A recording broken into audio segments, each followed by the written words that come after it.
জোনাইত চাঞ্চলকৰ চুৰিকাণ্ড লক্ষাধিক টকাৰ সম্পত্তি গায়ব খুলি পেলাই সব লৈ গ'ল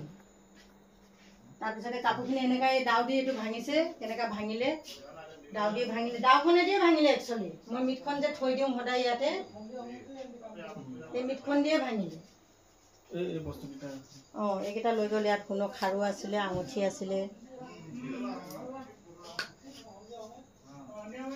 জোনাইত পুনৰ চুৰিকাণ্ড সংঘটিত হোৱাই অঞ্চলটোত তীব্ৰ চাঞ্চল্য সৃষ্টি কৰিছে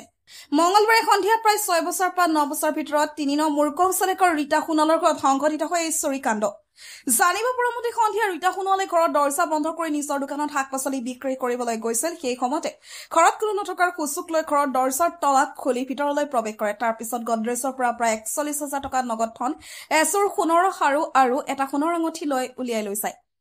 চুৰি হোৱা সামগ্ৰীৰ মূল্য প্ৰায় লক্ষাধিক টকা হ'ব বুলি অনুমান কৰা হৈছে ঘটনাৰ সন্দৰ্ভত স্থানীয় লোকে আৰক্ষী প্ৰশাসনক অৱগত কৰিছে স্থানীয় ৰাইজে অতি সোনকালে তদন্ত কৰি চোৰক বিচাৰি উলিয়াই কঠোৰ শাস্তি প্ৰদান কৰিবলৈ জনাই আৰক্ষী তথা প্ৰশাসনক দাবী জনাইছে মই দোকান গৈছিলো দোকানৰ পৰা আহিছো এতিয়া 8:30 বজাত আহি দেখিছো ঘৰটো মানে খোলা ঘৰটো খোলা নহয় মানে শোকেছটো খোলা দেখি সবক মাতিছো কাপোৰ চাপ এনেকৈ পৰি আছে মোৰ তাত পইচা আছিল 41,000 আৰু সোণৰ খাৰু এযোৰ আৰু আঙুঠি এটা এইকেইটা লৈ গুচি গ'ল আৰু মই এনেকৈ খুচুৰি পইচা বেগত আছিলে মানে ঢেৰ 5 টকীয়া এনেকৈ পুৰণা আগৰ দিনৰ 5 টকীয়া ট্ৰেক্টৰ মাৰ্কা লগা পইচা মানে মই 6-7খন থৈ দিছো আৰু আগৰ দিনৰ এটকীয়া পইচা লাগে বুলি কেতিয়াবা চাই থাকো মানে এনেকৈ থৈ দিছো কেইটামান সেইবোৰ সব চুচি মাছি লৈ গ'ল সেইটোও নাই আজি এতিয়া ধৰি লওক 8টা আগা পিছা মইতো দোকানত আছোতো মইতো 8:30 আহিছো আহিয়ে দেখিছো এইবিলাক ঘটনা আগফালৰ পৰা সোমাইছে তলাটো কিবা কৰি তলাটো খুলি সোমাই এই মিটখন মই সদায় অকলে থাকো বুলি থৈ লওঁতো সেই মিটখন দিয়ে সব কাম কৰিলেহি লগত এই কাপোৰ চাপোৰ একো নিয়া নাই এনেকা খালি সোণৰ অলংকাৰখিনি লৈ গ'ল আৰু টকাটো লৈ গ'ল মই আৰু একো নিয়া নাই বেলেগ বস্তু আছে আৰু সব ওকে আছে কিন্তু সোণৰ বস্তুখিনি আৰু পইচাখিনি লৈ গ'ল আৰু বাইদেৱে সন্ধিয়া সময়ত তেখেতৰ মানে ব্যৱসায়ৰ কাৰণে তেখেতে যায় সন্ধিয়া সৰুৰা এটা দোকান শাক পাচলি কৰি পেলাই তেখেতে অশেষ কষ্ট কৰি জীৱন নিৰ্বাহ কৰি আছিলে আৰু ল'ৰাটো চাকৰি সূত্ৰে তেখেতে বাহিৰত মৰাণত থাকে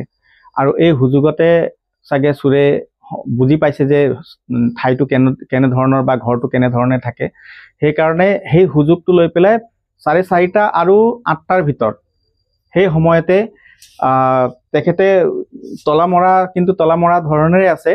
হয়তো মাষ্টাৰ কি থাকিব লাগিব নতুবা তেখেতে কিবা এটা টেকনিক আছে এই চুৰগৰাকীয়ে ভিতৰত সোমাই পেলাই অতি দুৰ্ভাগ্যজনক যে প্ৰায় 41,000 টকা খুচুৰি অলপমান সেইবিলাক হিচাপ কৰা নাই কিন্তু মুঠ টকা 41,000 মান হ'ব আৰু লগতে এযোৰ খাৰু সোণৰ আৰু এটা আঙুঠি ল'ৰাটোৰ বিয়াৰ কাৰণে ঠিক কৰি থোৱা সেইখিনি চুৰ কৰি লৈ গ'ল আৰু গোটেই বস্তুখিনি উলট পালট কৰিছে আৰু কি বস্তু হেৰুৱাইছে এতিয়ালৈকে আমি সম্পূৰ্ণৰূপে তাৰ তথ্যখিনি লাভ কৰা নাই আৰু মূল বস্তু এইখিনি বস্তুৱে আমাৰ ইয়াৰ পৰা হেৰাইছে আমাৰ এড্ৰেছ 3 নং মুকংচলেক বুলি কয় এইটো আমাৰ জেইল ৰোড হয় তেখেতৰ নাম ল'ৰাজনৰ নাম দিজেন সোণোৱাল আৰু বাইদেউ ৰীতা সোণোৱাল আৰু আমি আচৰিত খাইছো যে আজি কেইবাদিনৰ পৰা আমি শুনি আছো যে বিভিন্ন ঠাইত জোনাই অঞ্চলৰ বিভিন্ন ঠাইত আপোনাৰ লক্ষী নেপালী বস্তি উদয়পুৰ কেতিয়াবা তৰাজান কেতিয়াবা 3 নং মুকংচলেক কেতিয়াবা 2 নং মুকংচলেকত চুৰৰ উপদ্ৰৱত ৰাইজে অতিষ্ঠ হৈছে আৰু আমি প্ৰশাসনক দাবী জনাওঁ যে অতি শীঘ্ৰে যিমানবিলাক চুৰ আছে সেই চুৰবিলাকক ধৰি পেলাই তেওঁলোকক কৰায়ত্ব কৰি তেওঁলোকক জেল হাজতলৈ প্ৰেৰণ কৰিব লাগে উচিত শাস্তি প্ৰদান কৰিব লাগে আৰু যিসকল ভুক্তভোগী পৰিয়াল তেওঁলোকৰ ধন সা সম্পত্তি যি তেওঁলোকৰ হেৰাইছে বা চুৰি হৈছে তেওঁলোকৰ বস্তুখিনি তেওঁলোকৰ মালিকক গতাই দিবৰ কাৰণে আমি প্ৰশাসনৰ ওচৰত অনুৰোধ জনাইছোঁ